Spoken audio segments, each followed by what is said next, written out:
Welcome to ma'am की class, जहाँ होती है टीचिंग इजी और इंटरेस्टिंग। अभी तक मेरे चैनल को सब्सक्राइब नहीं किया तो सब्सक्राइब कर लें। Let's learn in very easy way. चलो पढ़ें। आज का हमारा चैप्टर है निर्धनता एक चुनौती। चैप्टर 3 है आपका 9th क्लास में। तो सबसे पहले तो हम समझे निर्धनता क्या है। निर्धनता यानी धन की धन यानी जिनके पास धन ही ना हो, यानी गरीब। ये हम लोग सब जानते हैं, निर्धनता का मतलब गरीब होता है। तो गरीब कौन है, ये कैसे डिस्क्राइब किया जाए कि गरीब कौन है। देखिए, गरीब जो है एक भिखारी जो कि आपके घर भीख मांगने आता है, वो भी हो सकता है। गरीब एक फल वाला जो रोज फल या सब्जी बेच रहा है, वो भी गरीब है, इसको भी गरीब कहेंगे। एक मजदूर जो कि मजदूरी कर रहा है, रोज दिहाड़ी पे काम कर रहा है ना, वो भी मजदूर भी क्या कहलाएगा, गरीब कहलाएगा। तो इस तरह बहुत सारे हमारे सराउंडिंग्स अगर देखा जाए, हम अपने आसपास देखें तो बहुत सारे और बहुत तरीके के गरीब हैं जिनको हम गरीब कहते हैं कि भैया ये गरीब है। ये फल वाला कुछ तो कमा ही ले रहा है, फिर भी इसे गरीब कहेंगे। ये भिखारी जो कि रोज भीख मांगता है, बिल्कुल इसकी लाइफस्टाइल कुछ भी नहीं है, जीविका एक जो फिक्सेशन है जीविका का वो कुछ नहीं है, वो भी गरीब कहलाएगा। ये जो दिहाड़ी मजदूर है, इसका भी कोई श्योर नहीं है कितना कमाए रोज का रोज, ये भी गरीब कहलाएगा। इस तरह और भी है, जैसे जूते पॉलिश करने वाला हुआ, या ठेले पे हमारे यहाँ कबाड़ी वाला जो होता है, कबाड़ बेचता है। चार पहिया की गाड़ी से, कार से नहीं, चार पहिया की गाड़ी मतलब कि उनकी जो ठेला होता है, ठेला गाड़ी से रोज वो अपना बेच रहा है ना। तो वो भी गरीब ही कहलाएगा। वो भी रोता ही रहता है, भैया मैं गरीब हूँ, कबाड़ी वाला हूँ, मैं गरीब हूँ। तो इस तरह से कई गरीब हमारे आसपास मिल जाएंगे। हमारे घर में जो काम करने वाली बाई होती हैं, वो भी आती हैं, झाड़ू करती हैं, पोछा करती हैं, वो भी अपने आप को क्या कहती हैं, गरीब है। हम भी मानते हैं वो गरीब हैं। तो गरीबी है क्या भैया, हम कैसे जाने कि कोई गरीब है कोई नहीं है ना। अब ये गरीबी की बात अगर कहा जाए तो हम भारत में रहते हैं, तो हम पहले भारत के संदर्भ में देखेंगे। तो भारत के संदर्भ में एक भिखारी, एक फल वाला, एक कबाड़ वाला, एक मजदूर और एक काम वाली बाई, ये सब क्या है, गरीब हैं। ठीक। अगर हम अमेरिका के संबंध में देखें, अमेरिका में चले जाएं, तो अमेरिका में इस टाइप के गरीब आपको बहुत मतलब नहीं मिलेंगे। अमेरिका में कैसे गरीब होंगे, जिनके पास स्कूटर नहीं है, जिनके पास दो पहिया वाहन नहीं है, ठीक, वो गरीब कहलाते हैं। हुई ना अजीब बात कि भाई यहाँ तो पता चले एक लोअर मिडिल क्लास फैमिली में भी स्कूटर नहीं है, दो पहिया वाहन नहीं है, वो बल्कि साइकिल पे अपना काम चलाते हैं, तो क्या वो गरीब हो गए? तो गरीब नहीं भी होते हैं भाई वो, क्योंकि दो पहिया वाहन तो है ही उनके पास। लेकिन यहाँ क्या है, किसी के पास कार नहीं है या फिर किसी के पास स्कूटर नहीं है, तो वो गरीब कहलाता है। तो यहाँ हमें क्या समझ में आ रहा है कि देश वाइज यानी गरीबी जो होती है वो जगह मतलब आप ये कह सकते हैं कंट्री वाइज और प्लस टाइम वाइज भी चेंज होती रहती है कि गरीबी का क्या है मतलब। अब हम ये देखें, पहले तो हम अपने सराउंडिंग देख लिए कि गरीबी क्या है। बेसिकली हमारे यहाँ गरीबी क्या है, जिनके पास रोटी ना हो, कपड़ा ना हो और मकान ना हो। रोटी, कपड़ा और मकान। मूवी आप लोगों ने देखी है, रोटी कपड़ा मकान, है ना। ये जो है बेसिक नीड्स है, ये क्या कहलाती हैं, बेसिक नीड्स कहलाती हैं। ये अगर किसी के पास नहीं है तो वो भारत में गरीब है। ठीक। अब यहाँ पे अमेरिका में जो कि स्कूटर या कार है जिसके पास नहीं है वो गरीब है। तो यहाँ पे तो स्कूटर और कार क्या कहलाता है, विलासिता की वस्तु कहलाती है हमारे यहाँ, कि भैया बहुत ज़्यादा हो गया तो स्कूटर कार खरीद लो, है ना। तो यहाँ और वहाँ यानी कि भारत अमेरिका में बहुत अंतर है गरीबी के डेफिनेशन में। तो यहाँ पे हमने क्या देखा, कंट्री वाइज और टाइम वाइज भी ये बदलता रहता है भाई। कुछ समय के भारत जब बहुत पहले क्या था, सोने की चिड़िया कहलाता था ना। सोने की चिड़िया का मतलब यह हुआ कि भारत बहुत ही अमीर था, भारत के पास बिल्कुल सोने के खान रिसोर्सेज बहुत ज़्यादा थे। लेकिन कुछ चीज़ें ऐसी हुई, बाद में मैं इसकी चर्चा करूंगी कारण में, जो कि आपका बहुत ही इंपॉर्टेंट टॉपिक है। कारण, गरीबी का कारण क्या है, तो उसमें भी मैं चर्चा करूंगी कि सोने की चिड़िया जो भारत है वो अब गरीब कैसे हो गया।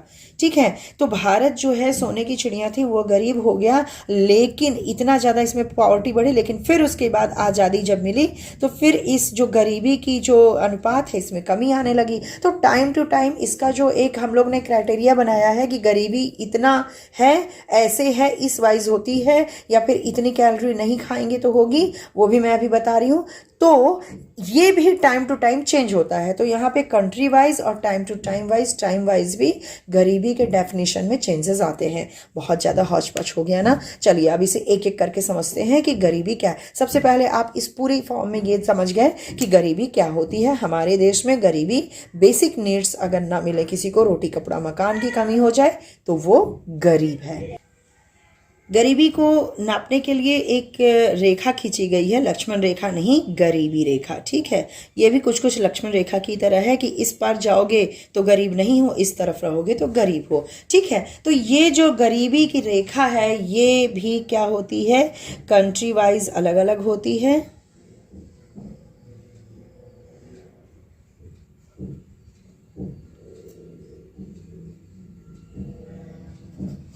इसी की मैं बात कह रही थी कि गरीबी रेखा जो होती है कंट्री वाइज और टाइम वाइज चेंज होती है।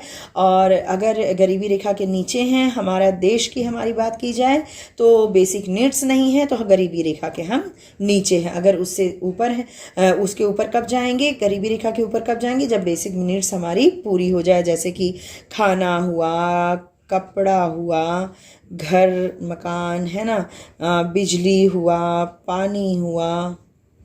तो ये सारी चीज़ें अगर नहीं है तो हम गरीबी रेखा के नीचे हैं। लेकिन इन सारी चीज़ों पे जो खर्चे आते हैं उसको अगर बेसिक खर्चा देख लिया जाए तो उसको ऐड करके, इन सारे खर्चों को जब ऐड करके एक मूल्य निकाला जाता है उसको सरकार निर्धारित कर देती है। ठीक है, जैसे वो निर्धारित है तो फिर वो गरीबी रेखा का वो मापदंड हो जाती है। ठीक है, जैसे हमारे यहाँ कैसे निर्धारित है ये चीज़, गांव में 816 रुपये निर्धारित किया गया है गरीबी रेखा पर। अगर इससे कम है तो वह गरीबी रेखा के नीचे है। ठीक है, और इसी तरह शहर में क्या निर्धारित किया गया है, शहर में प्रति व्यक्ति कितना निर्धारित किया गया है, 1000 रुपये। 1000 रुपये व्यक्ति अगर प्रति माह एक व्यक्ति कमा रहा है, उससे कम अगर वो कमाता है तो वह गरीब कहलाता है। यानी कि शहर में 1000 रुपये और गाँव में 816 रुपये। ठीक, और यही चीज़ हम परिवार के रूप में अगर देखें कि 5-6 लोगों का अगर परिवार है तो इसी को इंक्लूड करके कितना ये हो जाएगा, ये 5000 रुपये हो जाएगा, है ना, 5 रुपये पर मंथ। ठीक, और यही चीज़ यहाँ पे 80 पर मंथ हो जाएगा एक व्यक्ति का। तो यहाँ पर हम देखते क्या हैं कि भाई हर व्यक्ति अगर 816 से कम कमा रहा है तो वह गरीबी रेखा के नीचे होगा। लेकिन शहर में क्या है कि 1000 से नीचे कमाएगा तभी वो गरीबी रेखा के नीचे आ जाएगा। तो आपको ऐसा लग रहा होगा कि भाई गांव में ये कम क्यों रखा गया है, गांव में जो लोग अमीर होंगे वो शहर में गरीब होंगे, तो ऐसा क्यों है। आपको ये मालूम है कि शहर में हर चीज़ क्या होती है, महंगी होती है। तो यहाँ पे जो चीज़ मिलेगी 5 रुपए में वो यहाँ पर मिलेगी 8 रुपए या 10 रुपए में। ठीक है, तो इस वजह से इस महंगाई को, शहर में जैसे खाने का रेट है यहाँ 5 रुपए, गाँव में वही शहर में रेट होगा 8 रुपए। तो शहर में उन चीज़ों का रेट शहर के हिसाब से लेकर के 1000 रुपये रखा गया कि जो व्यक्ति 1000 यहाँ कमाता है वो गाँव के 816 रुपये कमाने के बराबर हो गया। ठीक है, तो ये भी क्यों होता है। अब आप कहेंगे ऐसा क्यों है, शहर में क्यों महंगाई है। तो भाई ये सिंपल सी बात है, कॉमन सेंस लगाइए। जो भी चीज़ें शहर में आती है वो गांव से ही तो आती हैं। गांव में गेहूं उत्पन्न हुआ, ठीक है, वो शहर तक लाने में, गेहूं अगर 5 रुपए का है वो शहर तक लाने में 8 रुपए का हो जाता है। क्यों, क्योंकि इसमें परिवहन लागत लगती है। यहाँ पे गाड़ी से आएगा, गाड़ी से आप इसको यहाँ ले आएंगे तो यहाँ कुछ पेट्रोल खर्चा हुआ, उसे भी ऐड करके हम शहर में क्या करते हैं, बेचते हैं। तो इसीलिए शहर में चीज़ें महंगी होंगी।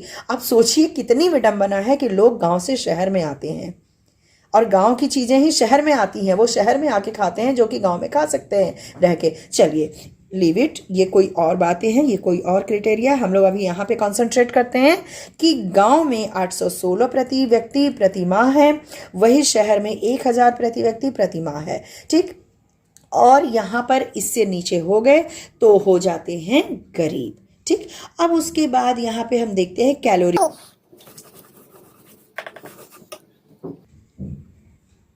कैलोरी के रूप में भी हम देखते हैं, कैलोरी मतलब कि भाई खान पान कैसा है उनका। तो गांव में अगर खाने से उन्हें 200, एक व्यक्ति को 2400 कैलोरी मिलती है, उससे कम अगर मिलती है तो वह गरीब है। और शहर में यही चीज़ क्या है, 2100 मिलती है कैलोरी उससे कम तो वह गरीब है। यानी कि यहाँ गरीबी रेखा पर 2400 कैलोरी गांव के लिए और शहर के लिए 2100 कैलोरी। तो इससे नीचे अगर कोई इसी के शरीर में जा रहा है, पोषण कम हो रहा है, तो वह गरीब कहलाएगा। अब आप फिर बोलेंगे कि भाई गांव में तो कम रखा गया है ना, सैलरी कम रखी गई, पैसा कम रखा गया, प्रति व्यक्ति आय कम रखी गई, लेकिन शहर में ज़्यादा रखी गई, यहाँ पे कैलोरी क्यों ज़्यादा रखी जा रही है।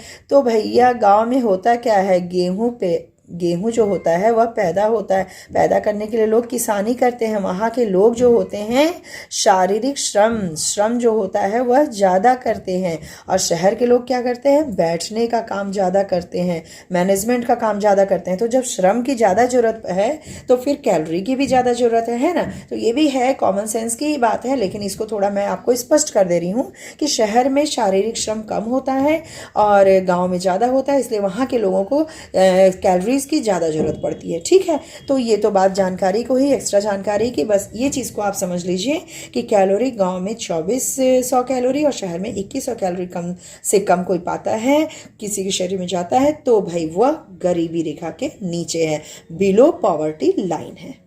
और ये निर्धनता रेखा का जो आकलन है वो हर 5 वर्ष पे किया जाता है। और करता कौन है, इसे करता है NSSO, यानी कि national sample survey organisation. National, चलिए इसको भी आप जान लीजिए, हो सकता है 1 नंबर में आ जाए, नेशनल सैंपल सर्वे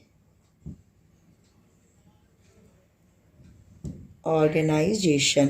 ठीक, तो ये करता है। और ये समय समय पे ये जो आपको बताया ना मैंने, वो भी चेंज होता रहता है। किसी देश में धीरे धीरे अगर रिफॉर्म हो रहा है तो ये जो इसका लाइन पे जो रखी हुई चीज़ें हैं, यानी कैलोरी रखी है और जो सैलरी रखी हुई है, वो भी चेंज होती रहती है निर्धनता के लिए। ठीक है, अच्छा यहाँ पे देश की बात तो है NSSO तक, लेकिन जब अगर पूरे विश्व की बात की जाए तो जैसे कि वर्ल्ड बैंक है और भी ऐसी कई संस्थाएं हैं जो कि पूरे विश्व के लिए एक इन्होंने मानक का प्रयोग किया है। और ये मानक का प्रयोग करती हैं 2011 के हिसाब से। जो इनका मानक है वह है $1.9, है ना, यानी कि प्रति व्यक्ति प्रतिदिन अगर ये उपलब्ध है तो वह गरीब नहीं है, इससे कम उपलब्ध है तो वह गरीब है। इसकी बात भी आगे करते हैं। अब एक बात और आती है, यहाँ पे हम इसको लिख सकते हैं टाइप्स ऑफ पीपल, यानी किस तरह के लोग हैं जो गरीबी रेखा के नीचे हैं, किस तरह के लोग गरीबी रेखा बिलो पॉवर्टी लाइन पे आते हैं। तो यहाँ पे हम अगर जाति के आधार पे देख लें अगर उनको, तो फिर ST जो होते हैं, शेड्यूल ट्राइब जो होते हैं, वो 43% हैं जो गरीबी रेखा के नीचे हैं। इसी तरह हमारे जो SC कास्ट के लोग हैं वो 29% हैं जो गरीबी रेखा के नीचे हैं। ठीक है, 1993 में 45% और 2011-12 में ये 22% हो गया। यानी कि जो हमारी पॉवर्टी थी, जो पॉपुलेशन थी पॉवर्टी की, वो 45% थी 1993 में, जो कि घट करके 2011-12 की बात करें तो 22% हो गई है। तो यहाँ तसल्ली की बात है, थोड़ी सी मुस्कुराने की बात है कि भाई हम रिफॉर्म कर रहे हैं, हम घट रहे हैं, है ना। पहले 45% थे, अब 22% हो गए हैं, तो हमारी गरीबी घट रही है। लेकिन ये जो विशेष अगर हम देखें कास्ट वाइज तो ST 43% है अभी भी और SC 29% है। और ऑक्यूपेशन से देखें, यानी कि पेशे वाइज देखें, पेशा अगर हम इसमें करें तो 34% जो हैं वह भूमिहीन मजदूर हैं। ठीक है, भूमिहीन जिनके पास अपनी भूमि नहीं है, वो दूसरे के खेतों पे काम कर रहे हैं, तो ऐसे 34% है। और लगभग इतने ही परसेंट 34% फैक्ट्री में जो असंगठित लेबर होते हैं, असंगठित श्रम जो होता है, जैसे कि शहर में आप देख रहे होंगे बूट पॉलिश वाला हुआ या फिर कोई ठेलिया वाला, कबाड़ी वाला, फैक्ट्री में कुछ काम करते हैं मजदूर, असंगठित रूप में होते हैं। कोई बीमा, कोई संगठन उनका नहीं होता, कोई भी उनका मतलब ग्रुप नहीं होता है, कोई भी नियम कानून से नहीं करते, तो ऐसे 34% है। तो इस तरह पेशे वाइज देखें तो 34% भूमिहीन और 34% जो असंगठित लेबर हैं वो आ जाते हैं। ठीक है, तो यहाँ पे हम देखते क्या है कि भाई कास्ट वाइज हमारा जो ST SC है वो पीछे हैं, वो ज़्यादा गरीब है। और पेशे वाइज देखें तो भूमिहीन मजदूर जो कि गांव में है और असंगठित श्रम जो कि शहर में है, ये दोनों ही लगभग बराबर तौर पे गरीब, बिलो पॉवर्टी लाइन पे हैं। थोड़ा साफ कर लूँ इसे, काफ़ी गंदा हो गया है। हाँ ठीक है, अब ठीक है। हाँ इसे भी साफ करूँ। चलिए, इसी तरह हम बात करें राज्य में कि राज्य किस राज्य वाइज बात करें, अगर स्टेट वाइज बात करें तो उड़ीसा जैसे राष्ट्र हुआ, उड़ीसा हुआ, बिहार है ना। और उड़ीसा बिहार बहुत ही कम उस पे हैं, यानी कि बहुत ही ज़्यादा गरीब हैं। इसमें प्रतिशत 32% इतना है, इसमें बिहार में 33%, 7% आसपास ही हैं बिहार उड़ीसा, तो यहाँ पे बहुत ज़्यादा है।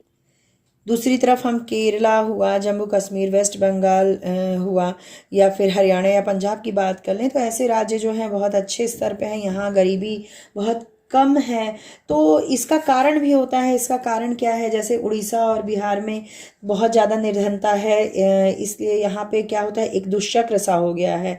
यहाँ पे क्या है, गांव की में तो निर्धनता है ही, गांव में गरीबी है ही, और साथ ही साथ शहर में भी गरीबी है, उड़ीसा और बिहार जैसे क्षेत्रों में। तो यहाँ पे ऐसा क्यों है, कई चीज़ें, इसके पीछे कई कारण होते हैं। अब जैसे केरल, जम्मू कश्मीर, वेस्ट बंगाल, इन सब में स्थिति थोड़ी बेहतर है। यहाँ पे क्यों बेहतर है, जैसे अगर हम केरल की बात करें तो केरल में ह्यूमन रिसोर्सेज डेवलपमेंट पे ध्यान दिया गया। मानव जो है, यहाँ के केरल की सरकार ने अपने लोगों को खिलाया पिलाया, अच्छे तरह से शिक्षा वगैरह पे ध्यान दिया, उनके रोजगार पे ध्यान दिया, है ना। और इसी तरह की वेस्ट बंगाल में क्या हुआ, लैंड रिफॉर्म्स बहुत अच्छा हुआ। वहाँ भूमि जो है, जैसे भूमिहीन मजदूरों को भूमि दी गई, वहाँ से फिर से लैंड्स के जो नियम बने हुए थे उसका रिफॉर्म किया गया, तो जो लोग भूमिहीन थे उनके पास भूमि आ गई, तो यहाँ भी डेवलपमेंट अच्छा होने लगा है। इसी तरह आंध्र प्रदेश, तमिलनाडु की बात करें तो वहाँ खाद्य सुरक्षा दी गई। खाद्य सुरक्षा का जो रिफॉर्म है, वहाँ अच्छा भोजन और बहुत ही सस्ते दामों पे भोजन दिया गया। और पंजाब और हरियाणा की बात करें तो यहाँ तो मालूम ही है कि हरित क्रांति यहाँ पे बहुत ही अच्छे तरीके से लागू हुई। हरित क्रांति यहाँ सफल हुई और लागू हुई, यहाँ के किसानों ने इसको काफ़ी इससे फ़ायदा उठाया। तो हरित क्रांति की वजह से यहाँ पे पॉवर्टी में काफ़ी कमी आई।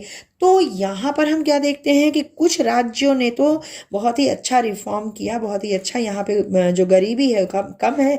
लेकिन उड़ीसा और बिहार जैसे राज्य भी हैं जहाँ पे अभी भी 32 और 33 के प्रतिशत में गरीबी है।